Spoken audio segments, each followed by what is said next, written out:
Welcome to the Life of a Marketer podcast again. And today's guest is Micah.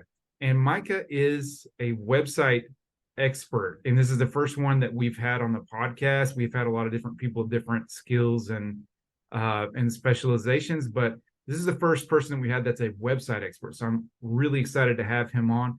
Micah, I'm going to let you introduce yourself. Tell us about who you are and what you do.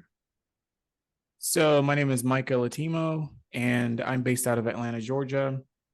Really hot state in the summer, but overall, it's a really good state.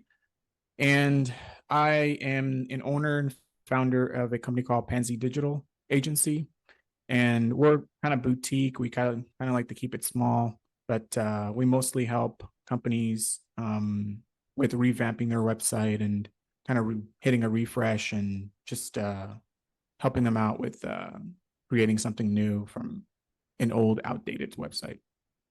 Awesome.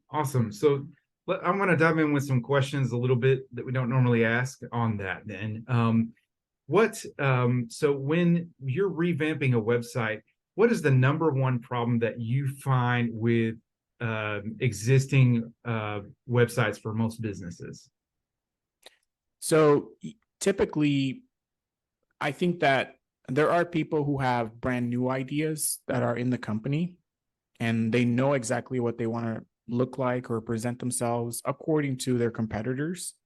And then there are people who want to stick with the same ideas of how things used to work before or 5 years ago or 10 years ago. So I think it's a mixed ideology of different minds, different experiences. That's usually where we try to kind of come in the middle and try to hear both people out and say, well, you're right and you're also right as well, without having conflict of ideas there. So it's just mostly old thinking versus new thinking, and people focus on the future, wanting to build something new, wanting to reach a different audience, and that definitely caters a lot to new websites. I could see that being a big challenge, dealing with you having built many sites and knowing what elements a site should have, and then people's opinion on what it should and shouldn't have. How do you navigate that as a web developer? That's a good question. So we tried, I think, to ask a lot of questions at the beginning. So we kind of have phases in which we onboard a client, or before we work with the client, we just kind of gather their ideas. What are they thinking about? Why do they reach out to us, or we reach out to them, and just kind of snoop around just to see what they're thinking, who's kind of in charge of the entire project, who's been assigned to kind of do all those things. And we try to work with them and see how we can please everybody. But usually it comes down to a lot of the questions that we ask. So the more detailed we can kind of squeeze out of them, the better it is for us to go back and kind of put ideas together on our own. Awesome. All right, so moving on, what's the best thing for you about being in the marketing industry? That's a good question. There's a lot of positives. I think probably one of the best things is we do see a lot of changes that happen with big corporations, and then it trickles down to the smaller ones. Like, for instance, Google may roll out some new ideas, new web design trends or ideas, right? So, and then we would see other corporations implement that as well. So we do see changes a lot in big companies, big tech companies, and they influence a lot of how we start to interact with our devices, websites, and eventually people follow suit. Web designers, web developers, we follow suit with according to the big companies, because that's where most people are interacting, where the most traffic goes. So people start to notice those little things, and then eventually other people start to implement those as well. All right, awesome. So keeping that in mind, what sort of advice would you offer to people in the marketing industry right now? And if you could speak specifically to websites, that would be awesome.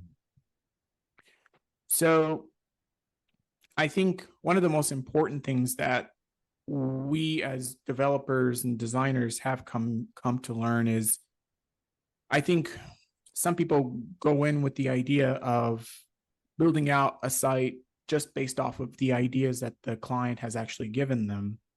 And I don't think that that's a right idea. I think that it's okay to rock the boat a little bit on what you think is best, as opposed to just listening to the client.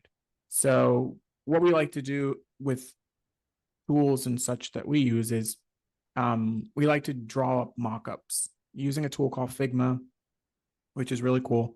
And we design a layout all the way from like the homepage all the way to the contact page, the interactions page by page, buttons by buttons, and all those iterations we send over to the client. They check it out and they're like, oh my gosh, this is exactly what I was talking about. Well, great, because we kind of put the ideas to life.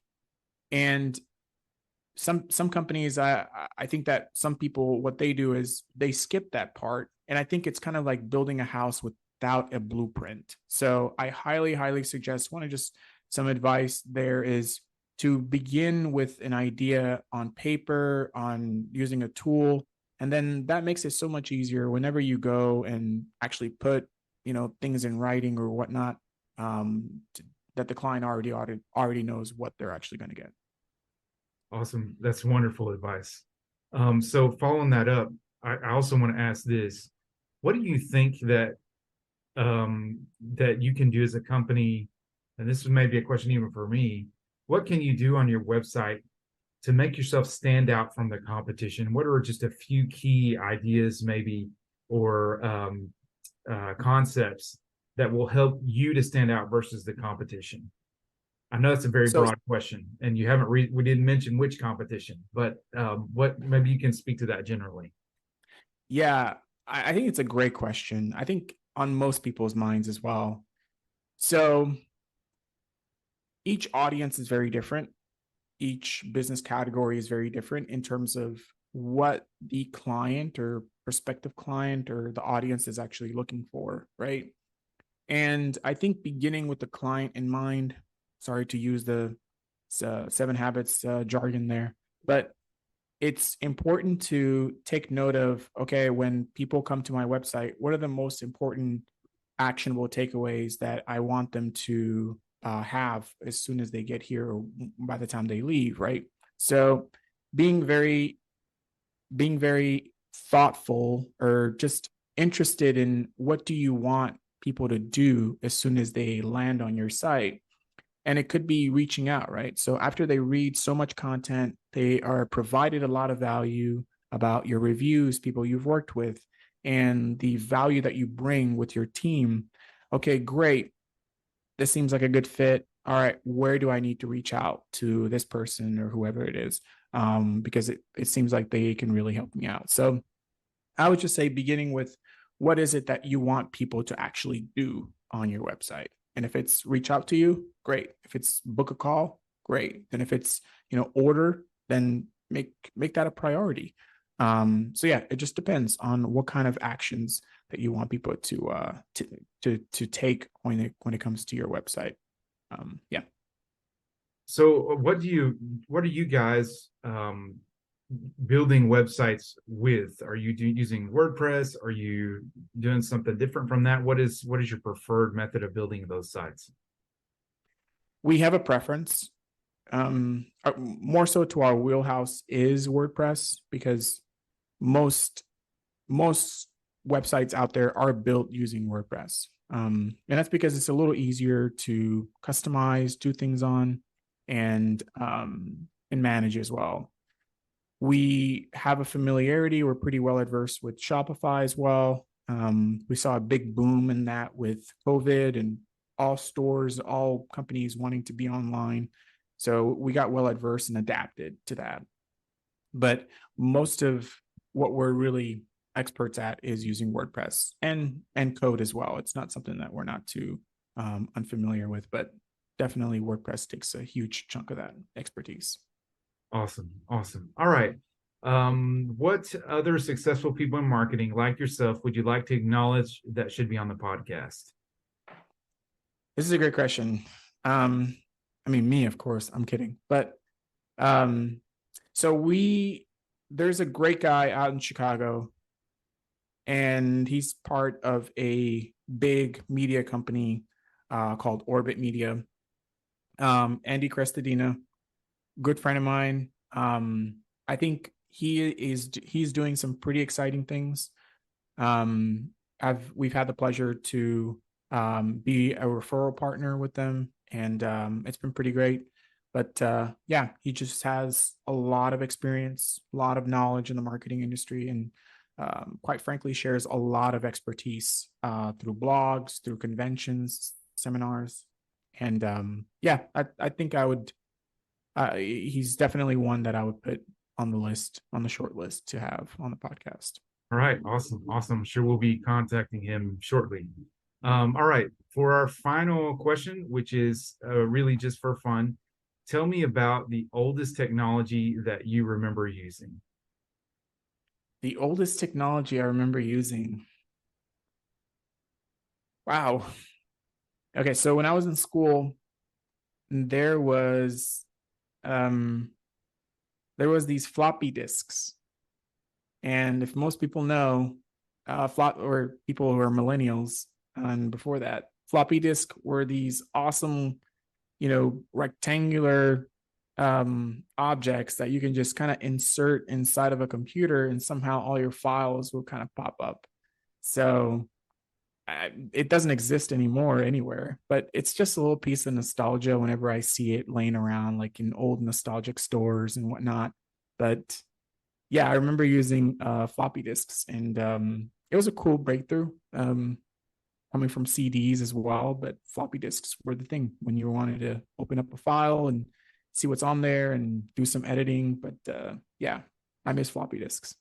Yeah, when I was a kid, we used to play the PC games and had those big rubber, the big ones, because you had the plastic ones that were about that big, and then you had the big rubber ones, and you'd be in the middle of a game, and it's like pause and say, please insert floppy disk number 2. So you'd have your game on like 5 floppy, if it was a big game, which by today's standard, it might have been like a game that was a megabyte, and now that's a Word document, and you'd be playing, and you have to like stick disc number 2 in, and then disc number 3, and so that was always that's funny. Now my kids, if I tell them about that, I have 2 kids, and they think that's hilarious because they're like, "Oh, Dad, that's so primitive," but it really wasn't that long ago. That was only late 80s, early 90s, so it wasn't that long ago that you had those. And now it's all in the cloud. It's stored on a server somewhere.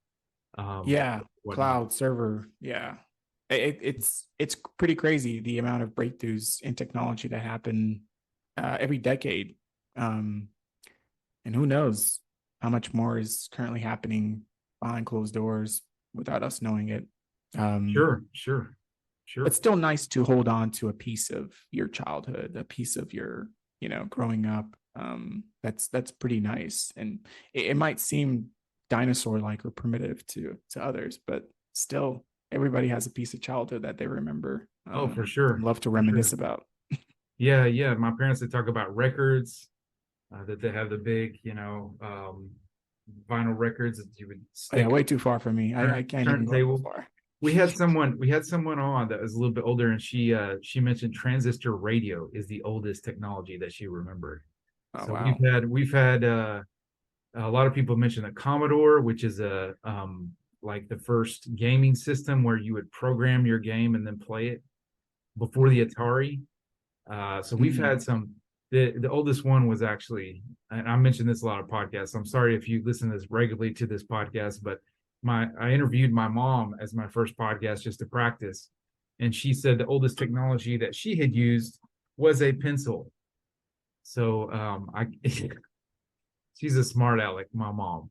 I had a feeling about that. Yeah. So I teased her about that, but that was our first podcast, and that was it. I guess the oldest that we can say that we've ever seen. But anyways, all right, we're gonna close it down. This is a short podcast. Micah, thanks so much for being on today. We really appreciate it. You can catch our podcast on Tuesdays and Thursdays at 11 a.m. Central Standard Time. We release it on YouTube, so if you like or subscribe to our channel, then you'll probably get to see that. If not, we stream it on social media via LinkedIn and on Facebook and Instagram. So you can see it streamed there. The best way to see it, though, is to go ahead and subscribe to the YouTube channel. So that's really it for today. Thanks everyone for watching. This has been the Life of a Marketer podcast. Like and subscribe. Give us some love for the algorithm gods. Thank you so much. Over and out.